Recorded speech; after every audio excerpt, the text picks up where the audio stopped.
Family, we are back with another episode of the Dunces Podcast, and I am here, your boy Jay and Isandro. What's going on, Isandro? Going on. We out here talking about some NBA teams. This is our whatever installment. I forget. I have to keep track, but I'll figure it out soon. We last time we uploaded, when was it? I think it was Thursday we uploaded. Either way, we're recording today. We'll possibly be recording something tomorrow, but it might not be sports. But stay tuned for that. And we definitely will have some more content out throughout the week because there's so much still we need to talk about before the NBA season starts. And before we know it, it'll be NBA season. It's already August, so I'm excited. But without further ado, my friend, let's get into this lovely team that, if I'm being honest, Sandra, I don't know how to like classify them. They made some moves. They drafted some young guys, but whatever. Let's get into it. The Portland Trailblazers, guys. So Portland just came off a really bad season. Let's be honest. They fired their head coach Terry Stotts, so they brought in Chauncey Billups as the first year head coach. He did a okay job, I guess you can say, with the roster that was given to him. Um, Damian Lillard missed the entire season basically, and even before that, before he was gone, he was just not playing good. It's it is what it is. I guess you can say it was the injury. Then in the middle of the season, they traded away Dame's running mate for the last, what is it, 8 years now. They traded away CJ McCollum off to the New Orleans, where he actually helped that team make the play-in. So that was pretty cool. So shout out CJ, and we'll definitely do a Pelicans pod real soon because I'm really excited for that. But for right now, we're going to talk about Portland. Portland also made some more moves. Once the season came to an end, they ended up with the seventh overall pick. They drafted what's this kid's name? Shaden Sharp. And they also drafted Jabari Walker with the 57th pick. Just wanted to mention that. He was a solid, highly rooted, player, but never really amounts to anything. But you never know. And also, they made a few trades. They traded for Jeremy Grant, and then they signed our boy Gary Payton. So with all this being said, Lisandro, how do you feel about? Oh, wait, one more thing, man. What am I doing, bro? I'm forgetting one most important thing that happened. They re-signed Damian Lillard for a lot of money. A lot. We're talking 60 million a year heading to that last year. So, with all that being said, how do you feel about the Blazers offseason? Did they get better? Did they get worse? What are Um, Blazers? I don't know. Like I mentioned in another pod, there's got to be something that we don't know that's going on behind the scenes because, like, on the surface, it looks like there's no point to whatever they do, whatever they got going on. They signed Jeremy Grant, who is not a second option tier player. Like they got rid of a bunch of other players, and I haven't signed anybody. They got Damian Lillard, who, like, let's be honest, even if he does deserve the money, you're not going to win with him. So it's like, what is the point? Portland is that team in the NBA where they are, like, we've talked about this before with other teams, but for this team, they are the textbook definition of a team built for no man's land. They might fight for an eighth seed. They might even overachieve and go for a fifth seed. They're not getting out of the second round, Probably plain never and simple, first, if I'm barring being injuries. honest. Yeah, it's tough. It's tough looking at what they've done. I mean, I like the Gary Payton signing only because of the amount that he got paid for, but he probably could have gotten that with another team with a better chance of winning a championship. But I don't know. I don't know what that was. But what I don't what I don't understand was in the middle of the season. I think we talked about it. The CJ McCollum trade. It was a big one, right? They traded away one of their guys, but we all knew it was inevitable. It was going to happen because those two guys couldn't win together. They're a backcourt that can play defense. Dame needs defenders around him. CJ needs defense around him. It just wasn't going to work. So they finally made the trade. They pulled that trigger. They traded for Josh Hart, right? Josh Hart, who was actually solid for the team. Justice Winslow also made his way there, and he's also on the roster for now. But you um, they also have a gem in Anthony Simons, who really exploded, and who was another player that I actually forgot to mention. He re-signed with the team on a lucrative deal to potentially be the sixth man. Um, it's You got Nurkic, who also re-signed. There's just so much uncertainty with this group because, yeah, individually these guys have talent, but together, can they really work? I mean, you're really just banking on just Dame popping off and scoring 50 a night, and then the rest of your guys just playing defense. Like it's you don't really have that second offensive weapon unless you want to count Jeremy Grant as that guy, but he did that on a bad team. Like let's be real, Yeah, the Detroit Pistons. not even that good efficiency. It's only Exactly. two a game. He wasn't, and I like the Grant trade, don't get me wrong, but I would have liked it more if he was like your third, potentially fourth best guy because you had that seventh pick.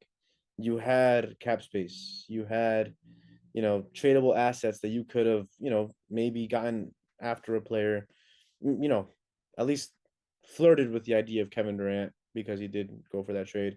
But, there's other players around the league that you probably could have gone for. Um, and it just it didn't happen. Right. And then let's get a little bit into that Jeremy Grant trade. They traded first round pick from the Bucks in 2025 and a 2026 second round pick for Jeremy Grant. Let's get rid of the fact that they're the Blazers, but was this a good trade for both sides? Do you think that the Pistons got enough? Do you think the Blazers actually, stole Jeremy Grant from them? What do you think? Yeah, it was a good trade. I think if it was any other team, it would have been a home run. But you know, such is life that the Blazers ended up with him. It's Yeah. like you go out, you win the lottery, and you use that money, and you go buy one hot pocket. It's like, well, what is the point? Like it's just such a waste.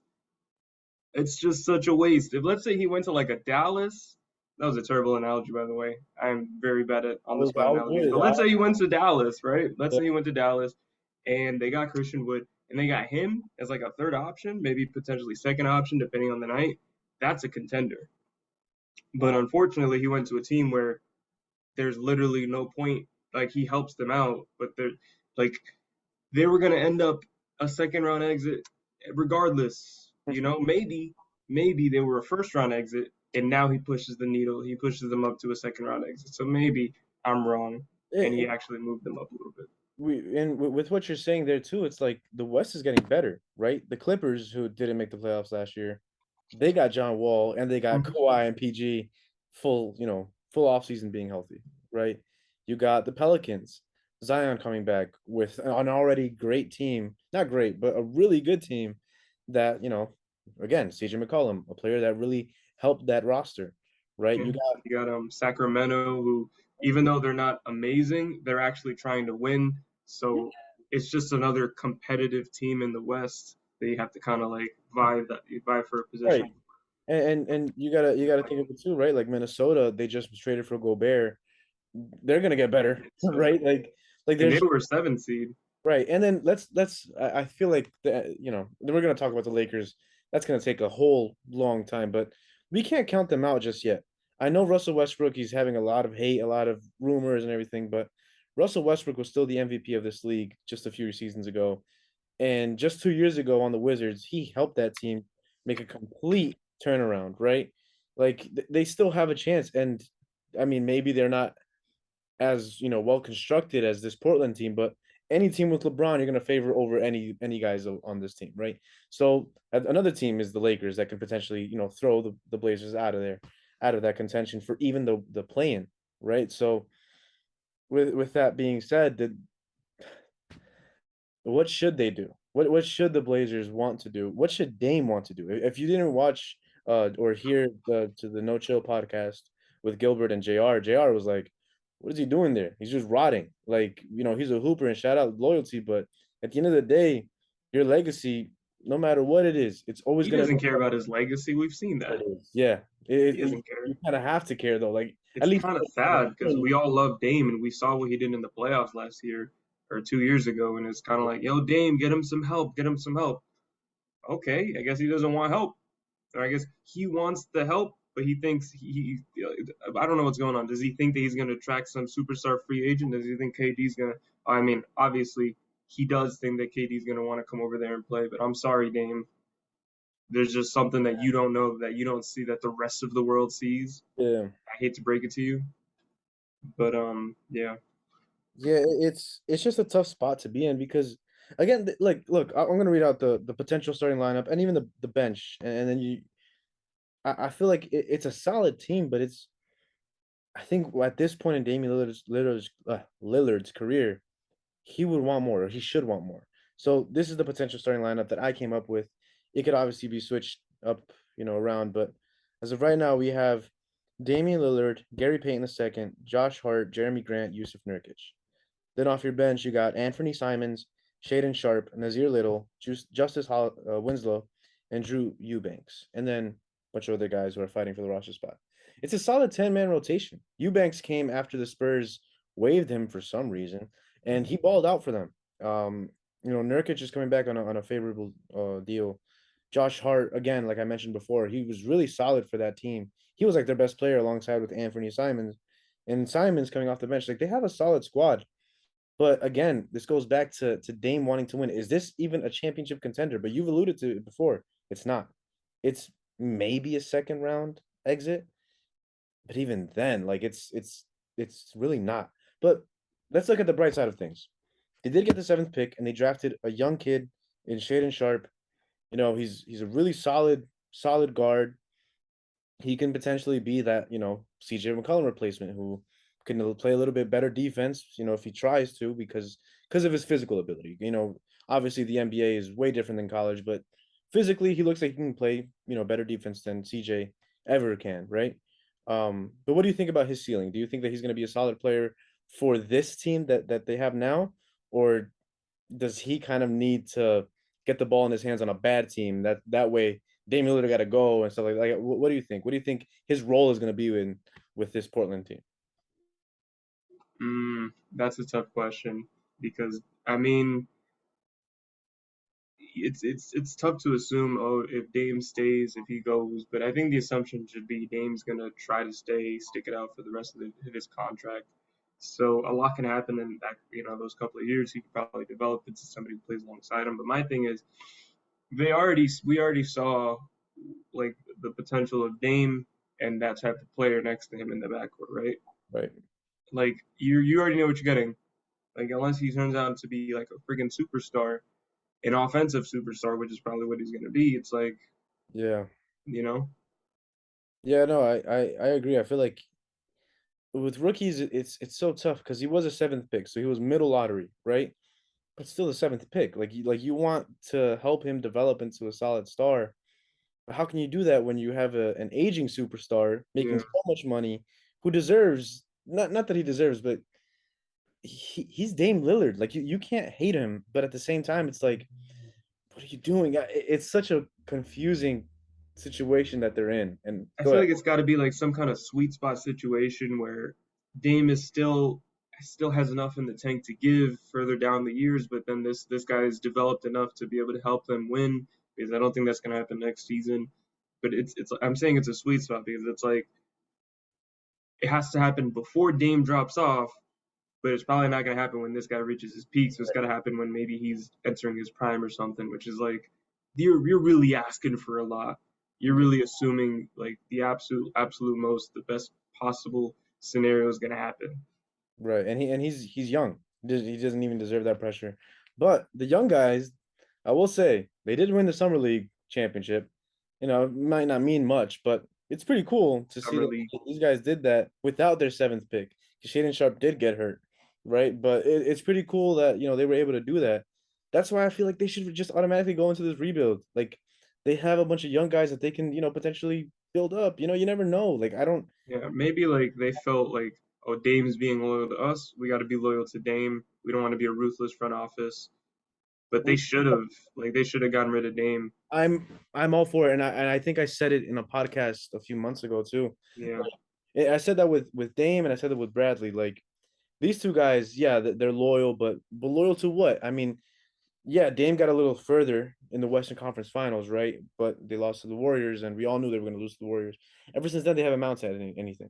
Same thing with Bradley Beal. They never even got to the conference finals. They got to the second round a couple of times with John Wall and Brad. It's just at some point, yeah, you're loyal to that team, but that team shouldn't really be loyal to you if they're not giving you anything. Like, yeah, they're putting up amazing stats on bad teams. Okay. Like what does that do for your franchise? Now, I get it in Portland and Washington and so many of these teams. They need to overpay for players that aren't going to take them to that next level. Um, They kind of have to because no other team, I mean, no other player is going to come to that roster. It's a given. Like, pay the guys that you draft, hope that they develop, which they did. These guys in Dame and CJ, back then, CJ got overpaid. Like, let's be real, he wasn't an all star, but he was getting all star level level pay, right? But Yeah. he wasn't. He wasn't an all star. They never amounted to anything with this roster, and now they got even worse. Damian Lillard is your best player on a bad team. Now they have defenders around him. They have, solid pieces, minor pieces. But these minor pieces are for a championship level team. They're not for what they have right now. And they're looked at least in Portland, as a team that needs to do something because of Dame's age, because of Dame's contract. It's unfair to the Portland organization. It's unfair to Dame. At the same time, who else are you going to get in Portland? Like, what other name are you going to get there? Nobody. So it's a really difficult spot that not only Portland put themselves into, but Dame also put himself into, because Where he do you didn't think they're have. going to end up this season? How do you think it's going to look for them? Well, that was my next question. That I think, honestly, Portland, I don't see them making the play in. Like, I really don't. I mean, Unless, we got some teams here. I could shoot off some names and then I'll see if yeah. Well, anything sticks. let's go with the top four. Give me the top four that are automatically going into the playoffs. We got Top Warriors. four that are locked for playoffs. We got You Warriors. got the Warriors. You got Phoenix. That's two. Hmm. Um, Clippers. That's three, and the Nuggets. That's the top four that are locks, right? Right. They're not taking any of those. So then, out of these next few teams, do you think they have a chance? We got Utah. Yeah, You don't absolutely. really know. But the thing is, if they stay with Donovan Mitchell, you Well, really never no, know. no, no. If the U even if Utah has Donovan, I feel like Portland has a better construction of a roster than Utah does. Okay. All right. Dallas. Yeah, Dallas making it. Okay. So that's five. Grizzlies. Oh, obviously. Oh, why didn't I even think? Yeah, obviously. Minnesota. Yep. Lakers. Yep. That's it. I mean, Well, they're no, not. I mean, there's just Kings and Spurs and the right. Rockets No, and include the play in, because we got New Orleans, New Orleans. Okay. and then we got who are we missing? Say the last few teams that I haven't mentioned yet. Include everything. We got New Orleans that you just said, right? We got the Rockets. We have Sacramento, Sacramento, San Antonio, San Antonio. Portland. Well, Portland's Portland. So I'd say Sacramento over Portland. Really? Sacramento made moves. They got shooters. They have a better overall construction of a roster, and a coach in Mike Brown that I think is going to be super beneficial for that team. I I Don't say, sleep on De'Aaron too. I mean, he's not better than oh, Dame, but him with that roster is going to and be. look, And he actually has a secondary star. and De'Aaron, after, and I know we're gonna get into a Kings podcast next time, but I will say that De'Aaron, after that Halliburton trade, he balled out. He averaged around 30 Mhm. points a game, something like that, with Demonis. So yeah, I give the Kings over Portland, and Definitely, because that's 10. people were saying like, oh, why'd you trade Halliburton? Which we definitely understand that, but they didn't work together, so somebody needed to go, Yeah. and De'Aaron was better at the It's time, and they're trying to basically win now. So it's basically the Dame and CJ. That's what it was for them. But the you see difference the parallels. the difference with them was that Sacramento made a trade for a player that, yeah, I didn't think would fit with the team, and let's be honest, it hasn't really worked. It's only been a small sample size, so they still have a lot of room for growth. Um, but at least they made a trade for an all-star. Portland didn't make a trade for an all-star. They swapped borderline all-star for Josh Hart, who again balled out for the team. But can he really be that second option for your team? No, he can't. That's why Portland, whatever they're thinking of, and you're right, there might be something up their sleeve for later on. But as of right now, this team is not a playoff team. They're not a play in team. Now we can't discount Dame though, because Dame has been you know, people have thrown him out and been like, oh, he's not gonna do nothing. And Dame has always proven us wrong. So he could potentially take him to the playoffs, or at least the play in. But then what? Like, what's their ceiling if they get into the play in or playoffs? First round, second round, maybe. It's really just about matchups. It's about health. it's going to be really tough for me to see this team as presently constructed right now to make it anywhere close to the playoffs, barely touching the play-in. What do you think? I agree with everything you just said. We've been saying it the whole pod, basically. It's It's just unfair to both our sides. team. Yeah, It's just the team I am least excited about, definitely in the West, but potentially the entire NBA. yeah, Because Orlando's got Paolo Banchero. So yeah, even the teams that are tanking, that suck, they yeah. got some things for me to look forward to. What do these guys got me looking forward Even to? even Another year San of Dame Antonio, man. carrying a sorry team? Even San Antonio, I'm excited to see my boy Josh Primo like ball out. I'm excited to see San Antonio finally hit the reset button because they've been Yeah, not trying to do that, and now they're finally doing that. So right. even San Antonio. There's so many other teams that bro. I'm even more excited to watch the Nets, and the Nets suck. Well, And that the well, Nets are exciting for different no, reasons, they're not right? exciting. They suck. I hate them. I love them. Well, for a neutral fan, they are very exciting because you don't know what you're Oh, gonna yeah, get. yeah, A exactly. box of chocolates. That team could have like 50 different lineups in like the first week, depending on how things go. But overall, man, let's give the Blazers their off-season grade. You start off on this one. Give them a D. D minus, going lower. D minus is that okay? All right, D minus. The D I minus, guess I was being generous.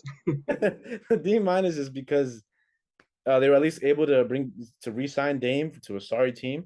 I will say though, Well, they that was for me. That was counterintuitive and counterintuitive because you don't want to keep Dame if you're that team. You want to right, just hit the reset button. right. But I'm saying as like a team that's not going to go anywhere with any bringing in stars, locking up the only star you actually have, a player that actually has relevance, makes That's sense. true. So that's why I give them a D minus, not an F.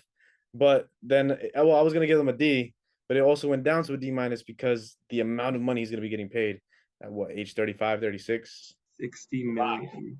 it's a lot of money. It's crazy. It's crazy. But Insane. with that being said, Isandro, I know it was a little shorter podcast, but it's going to be, it's the case with some of these teams. There's not going to be much to talk about with some of them. There's going to be lots to talk about other ones. For example, I'm assuming hopefully this week we get to talk about Boston. We got LA. We got Phoenix with the whole DeAndre Ayton. And we even got the Kings. Like I'm really excited to talk about the Kings. But then again, I'm always excited to talk about the Kings in the offseason. I don't know why I have, I just want them to succeed. But with that being said, Isandro, and all our fans, please like, subscribe, and hit the like button down below if you're watching us on YouTube. And if you're hearing us on any of your social media podcasting platforms, Spotify, Google Podcasts, Apple Podcasts, all of them, like, share. Everybody, please. We need it. Actually, if you didn't know, the last video, we got like 300 views. I don't know if What? that. Yeah, I don't, bro. Honestly, I have no idea why. We Are got you're not kidding? I'm not kidding. We got some hate on it too. They were like, this is how you know people don't talk about basketball. People don't know basketball because the last one was about Jokic, and I said that he deserved MVP. This guy went on a whole rant talking about he got some like 500 first place votes or whatever. I'm like, okay, but Embiid is better. Like, so shout out our I am hate. pleasantly surprised. I love getting hate because that means people are watching. Exactly. That means people are actually listening because that was like towards the middle of our pod too. So shout out the people Maybe watching. Skip Bayless is onto something. I mean, like, they're successful, so what they're doing is Hey, working. let's become a I don't know what's a player. The next Shannon and Skip. Yeah. Well, you're Skip. I'm Skip. I can do that. Lord, because I hate Skip. But Let me anyway, just come up guys, with a bunch of trash takes and some people will agree with those too, which is the I crazy. I say we start hating on Dame because no one hates on Dame, and it'll get us more views. I feel like that's gonna change though.